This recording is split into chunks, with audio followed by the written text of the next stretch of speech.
30-40% of the hires probably that you're doing are not going to work out. Building a company is freaking fucking hard. I need to do this with the best people I can find anywhere, and I cannot make compromises. A lot of common sense is about you need to be nice to each other. And I always encourage people not necessarily to be very nice to each other all the time. Like, yes, like generally you should be a nice person. That's clear. But there are moments where it's okay to hate the other person for a moment. Yeah? And it's okay to tell the other person, hey, look, you suck and I really didn't like whatever you did there. It's much better to say this upfront and very clearly rather than saying, in that meeting last week, I didn't really appreciate the way you talked. Like, people take it, but it doesn't change anything, yeah? So you need to sometimes just go and, hey, look, bro, this was really fucking shit, and I felt like shit afterwards, yeah? And then people are like, oh, sorry, I didn't know this, and then you start, like, healing again, yeah? And I think a lot of the advice in a lot of companies is like, oh, yeah, this is bad, but it's not that bad, so I'm going to be nice. Look, if it's bad, like, go talk about it, make it clear, yeah? Pick a fight sometimes, yeah? Just make sure that after the fight, you're getting back together. And this is ultimately then my job as well. But actually last week I had a discussion and then I was like two engineer leads had a problem with each other. And then one of the guys was like, yeah, I'm not sure if I should tell him and be like, I was like, look, pick the fight, like tell him very clearly because it's a problem that has been going on for 2 months. You need to fix this now. It's your responsibility to make this very clear.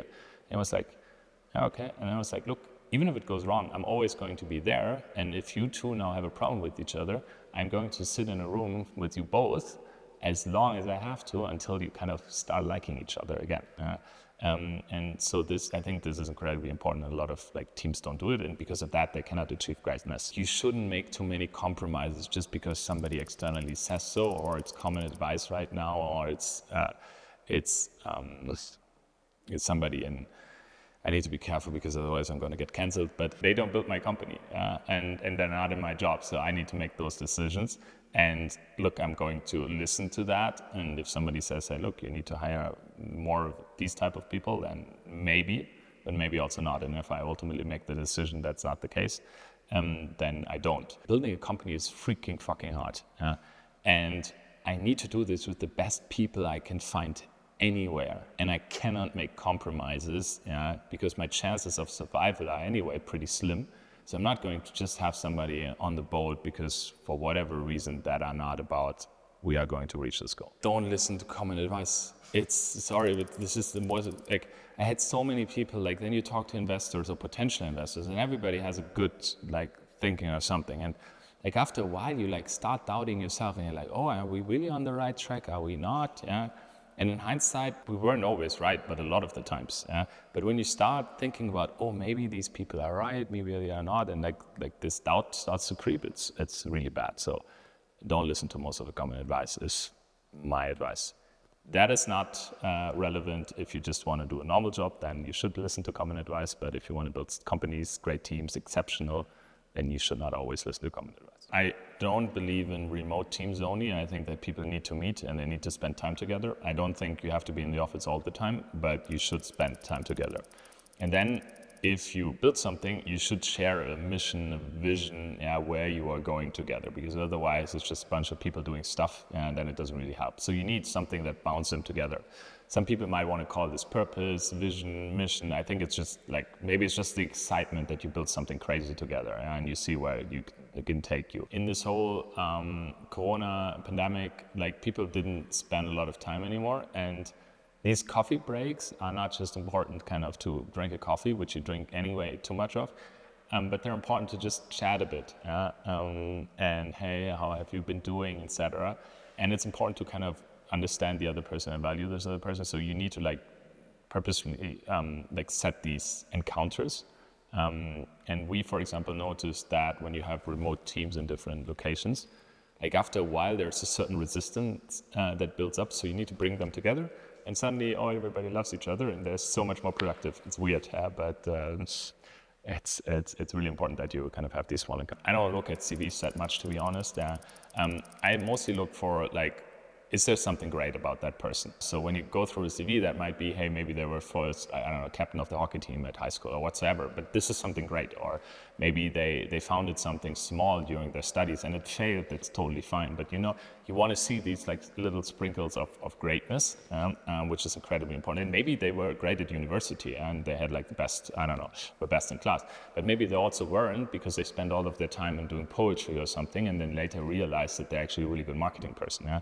But you really want to look for this. You want to have people that have drive and motivation. Yeah? Because as a manager, I think it's horribly difficult to motivate somebody who's not motivated. I cannot go to somebody and be like, oh, you're having a bad day and you really don't want to do the job, please do the job. It just doesn't really work, Like you want to have people that have like their own motivation. And like that being said, like everyone has doubts and maybe like a bad week or something, but it's really important that people are motivated and can like have something that fuels them. This is kind of how we look for people. And then most of the time, because we spend a lot of time getting to know people, you kind of weed out this stuff where you have the feeling, hey, this doesn't really fit. And then still, you're going to be right a lot of times, but you're going to be wrong as well, quite often actually. I think like 30-40% of the hires probably that you're doing are not going to work out.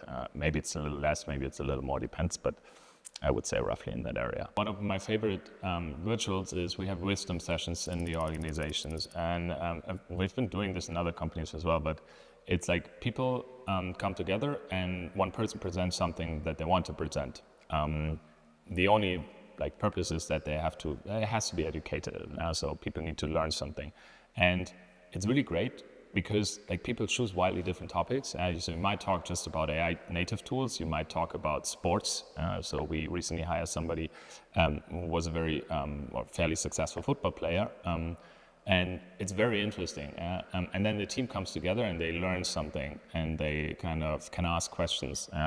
And interestingly, this kind of naturally helps to build that shared purpose, shared vision. Use AI as much as you can. Because it really makes stuff so much easier. Like, I will give you an example. So people always discuss, and sometimes they have like different opinions, right? And interestingly now, what we encourage everybody to do is, hey, have a discussion with ChatGPT before like that meeting, right? And people like, when you kind of show them, and obviously they're curious, then what are objections that might come up? Yeah? And so people ask ChatGPT that, and then they think about these objections already beforehand. Yeah? And then suddenly we notice this now a couple of times, like you don't have these heated discussions anymore because people start like using ChatGPT as somebody who is like a kind of neutral external perspective. And then it's like, yeah, maybe your point is right, because ChatGPT also said it, but differently, and it wasn't as good as like you said it now. And this really has an interesting effect on team dynamics. Generally, what you like want to avoid is that people have like, oh yeah, I don't like you because you have a different opinion. Yeah, so it's always very important that people can look at like discussion or have discussions from different viewpoints and then come to the best outcome. I think great teams of the future are going to be fairly small.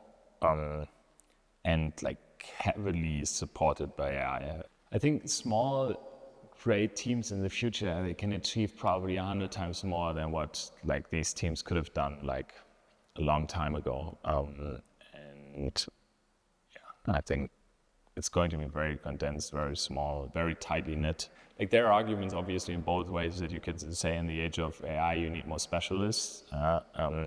But what I would also argue is that people who can work in different domains are going to have a massive advantage. So previously you might have product people, you have design people, and you have like engineers. But now like designers, like they can create the PRD themselves, right? They can take the transcripts and they can like ask whatever on the transcript and they create the PRD. And then they put this into Replit or some coding agents, and then you get a prototype, and then it's not production ready today, but then they can get much further. So they suddenly have a much like wider job profile, and this is needed because now if people do only UX research, well, maybe like if they cannot use transcripts, if they cannot talk with tech, and like somebody else will. I think when you want to build great teams, you don't necessarily need to be loved. And a lot of people want to be loved, and they're like, oh yeah, everybody needs to like me and I'm going to take these decisions. That's not really what it is about. My job is to make sure that the company exists in 3 years, in 5 or in 10 years. So I need to sometimes take decisions where other people are like, why? And it's like, doesn't make sense. Why are we letting go of that person? I think they were great. And I'm like, they're not enough for the next 5 years, maybe. So you have to take unpopular decisions. And so you have to be very hard sometimes as well.